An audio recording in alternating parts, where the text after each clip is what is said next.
My name is Jim Al-Khalili, and I'm Emeritus Professor of Physics at the University of Surrey. My book is called On Time, the Physics That Makes the Universe Tick. Is the present an illusion?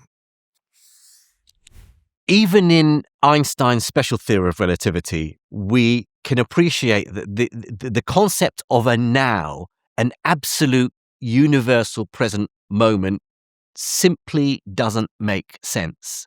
One can imagine two events. I can experience two events that to me seem to have happened at the same time. They're simultaneous events. Now, if I know they took place at an equal distance from me, then even though it's taken some fraction of a second for the light from those two events, the signal to reach my eyes, I can work backward and say, well, if I saw them happening at the same time, going back, they must have actually, like flashes of light. Those flashes of light will have happened simultaneously because I'm halfway between them and I saw them happen at the same time. But for another observer moving past me at close to light speed, they will not look as though they've happened at the same time.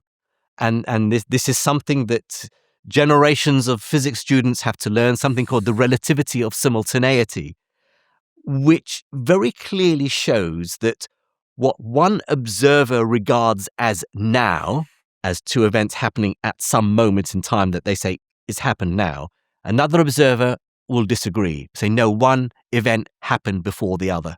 In fact, we can even imagine a scenario where I see one event happening, let's call it event A, happening just before event B.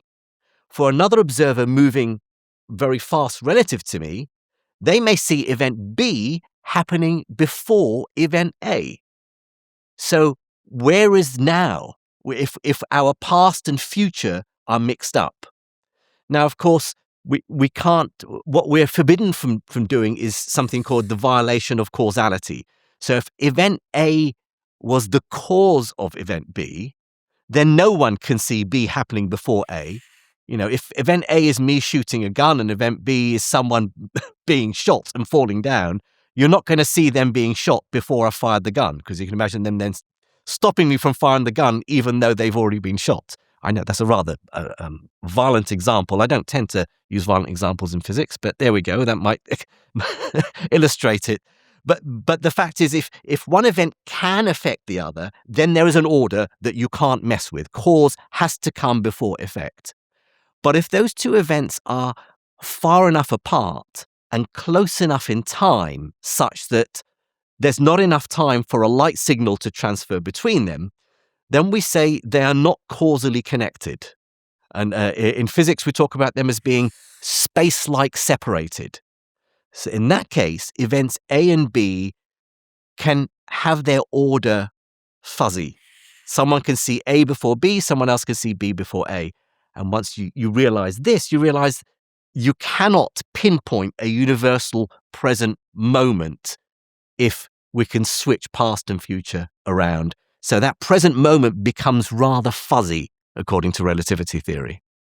And while in relativity theory, we clearly see there's a fuzziness about what we would refer to as a universal now. No such thing exists in relativity. Even in manifest time, our psychological or experience time, there's a fuzziness about what it means to say now. Apart from the fact that it's ever changing. You pinpoint a moment in time as now, but it's already in the past by the time you've said it. But the notion that now is a moment is also really not something that we see in psychological time. It's an extended presence. It has a thickness to it. To begin with, when an event happens, of course, in relativity, I said events A and B happen, and there's a certain finite time for the light to reach my eyes from the events. There's a further time for that light to enter my eyes, travel to my brain, be processed, and for me to be conscious that event has taken place.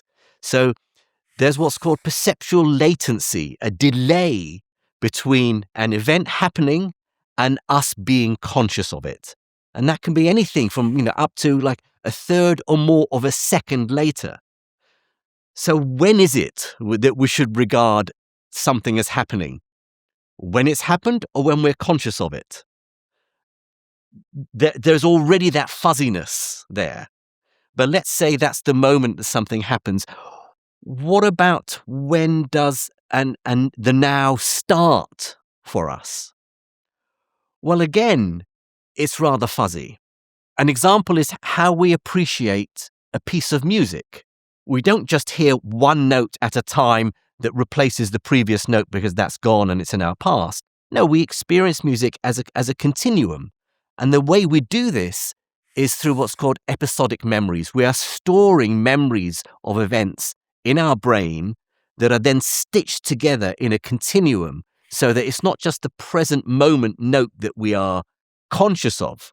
We're conscious of some finite time in the past weaved together to give us the music that we appreciate. Added to that, the fact that we anticipate where the music is going in the future, even though we haven't heard it yet. And so what we'd regard as the present now is really an extended period of time that relies on past events that are still stored in our memory that we have access to, even though we are only ever accessing any moment in the past in the present moment. It's still there, and it gives us this sense that we're experiencing a flow of time or a finite duration of a present moment. But in physics, there's nothing special about this moment. It's just a point on the time axis in four-dimensional space-time.